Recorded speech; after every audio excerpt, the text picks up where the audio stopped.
mainstreamová média, zavadějící zprávy, překrucování faktů, nálepkování nepohodlí, bezprecedentní cenzura.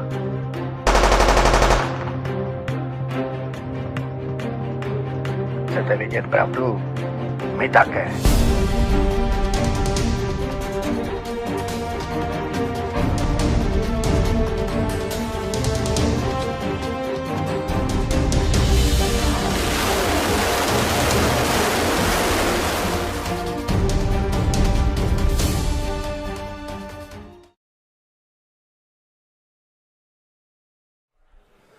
My name is Nick Brand. I'm the Director of Corporate Programs at the Chicago Council on Global Affairs, and thank you all for joining us this evening. I'd like to take this opportunity to welcome George Friedman to the Chicago Council. I believe it's his first time here, so thank you so much for being with us. No place is really pacific for very long. I mean, neither the United States, we have constant wars, okay? Europe will, I suspect, not return to the 31 years, but it will return to humanity. They will have their wars, they will have their peace, they will live their lives. It will not be 100 million dead, but the idea of the European exceptionalism, I think, is the one suffering the first death. There will be conflict. There was conflict in Yugoslavia, and there's certainly conflict now in Ukraine. As to the relationship to the United States, we no longer have a relationship with Europe. We have a relationship with Romania, we have a relationship with France. There is no Europe to have a relationship with. Yes, the gentleman in the fourth row over here. Excuse me. By the way, I'm a subscriber. Is Islamic extremism really the major threat to the United States, and will it die on its own, or will it keep growing? It is a problem to the United States. It is not an existential threat. It has to be dealt with, but it has to be dealt with proportionately. We have other foreign policy interests.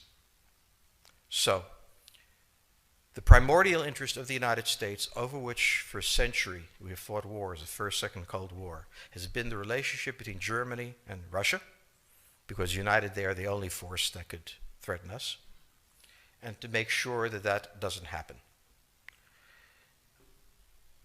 If you're a Ukrainian, is essentially reach out to the only country that will help you, which is the United States. Last week, 10 days ago, General Hodges, Commander U.S. Army Europe, visited Ukraine.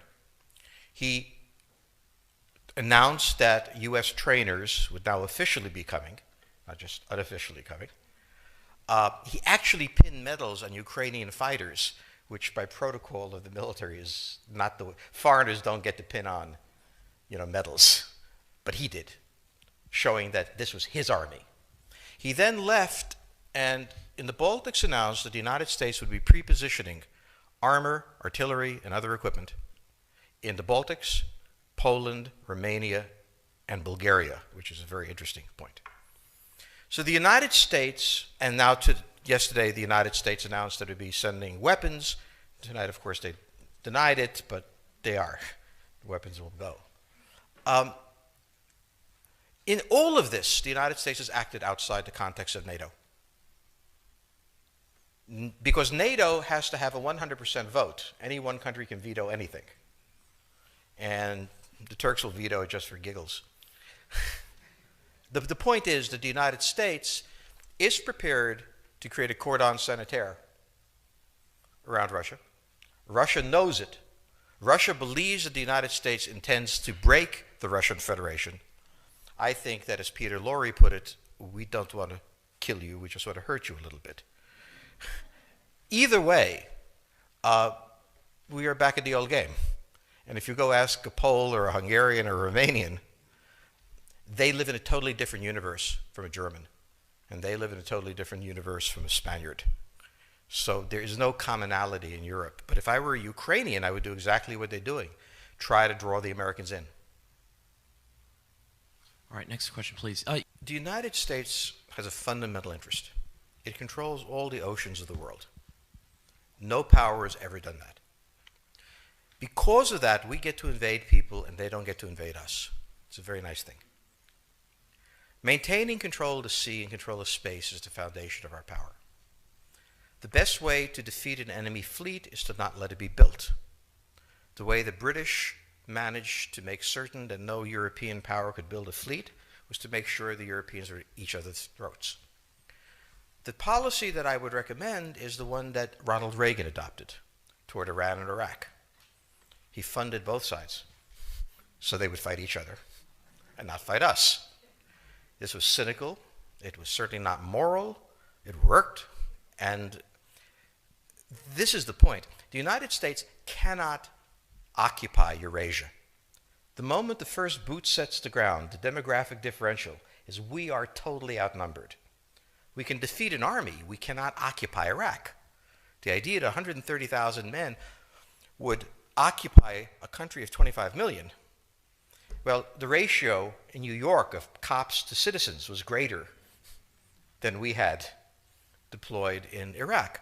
So we don't have the ability to go across, but we do have the ability to first support various contending powers so they concentrate in themselves with political support, some economic support, military support, advisors, and in extremis do what we did in Japan, in Vietnam, in Iraq, and in Afghanistan, spoiling attacks. The spoiling attack is not intended to defeat the enemy. It's intended to throw him off balance. What we did in each of these wars, in Afghanistan, for example, is we threw Al-Qaeda off balance. The problem we have, since we're young and stupid, is that having thrown them off balance, instead of saying, okay, job well done, let's go home, we said, well, that was easy. Why don't we build a democracy here? This was the moment of dementia that came in. The answer, therefore, is the United States cannot constantly be intervening throughout Eurasia. It must be selectively intervening and very rarely. That is the extreme moment. We cannot, as the first step, send American troops. And when we send American troops, we have to clearly understand what the mission is, limit it to that, and not develop all sorts of psychotic fantasies. So hopefully we've learned that this time. It takes a while for kids to learn lessons. But I think you're absolutely right. We cannot, as an empire, do that. Britain didn't occupy India. It took various Indian states and turned them against each other and provided some British officers for an Indian army. The Romans did not send vast armies out there. It placed kings like, various kings it created under the emperor, and those kings were responsible for maintaining the peace. Pontius Pilate was an example. So empires that are directly governed by the empire, like the Nazi Empire, fail. No one has that much power.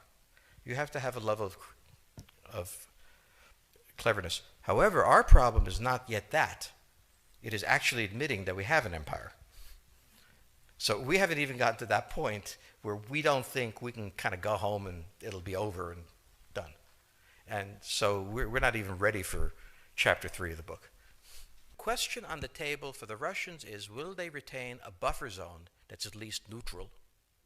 Or will the West penetrate so far in the Ukraine that they're 70 miles away from Stalingrad and 300 miles away from Moscow? For Russia, the status of Ukraine is an existential threat. And the Russians cannot let go. For the United States, in the event that Russia holds onto the Ukraine, where will it stop?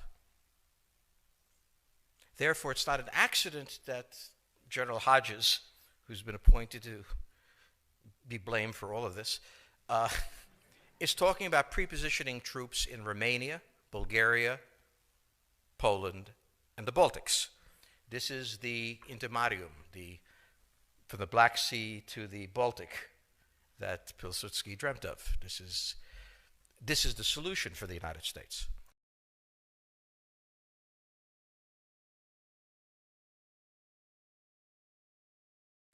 The issue to which we don't have the answer is what will Germany do? So the real wild card in Europe is that as the United States builds this cordon sanitaire, not in Ukraine, but to the west, and the Russians try to figure out how to leverage the Ukrainians out, we don't know the German position. Germany is in a very peculiar position. Its former Chancellor, Gerhard Schroeder, is on the board of Gazprom. They have a very complex relationship to the Russians. The Germans themselves don't know what to do. They must export. The Russians can't take up the export. On the other hand, if they lose the free trade zone, they need to build something different. For the United States, the primordial fear is Russian capital, Russian technology, German technology and German capital, Russian natural resources, Russian manpower, as the only combination that has for centuries scared the hell out of the United States. So how does this play out? Well, the U.S. has already put its cards on the table. It is the line from the Baltics to the Black Sea.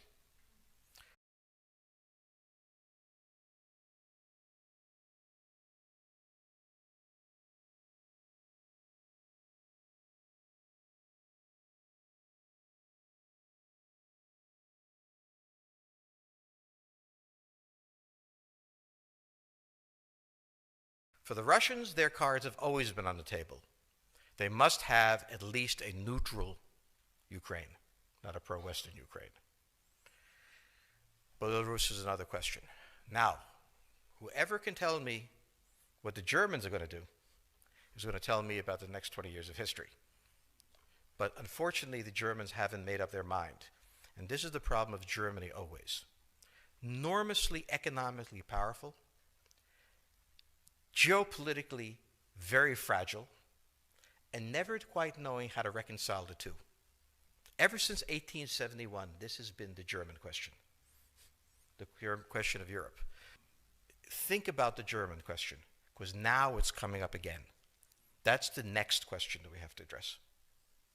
And we don't know how to address it. We don't know what they're going to do. And unfortunately, that's all we have time for this evening.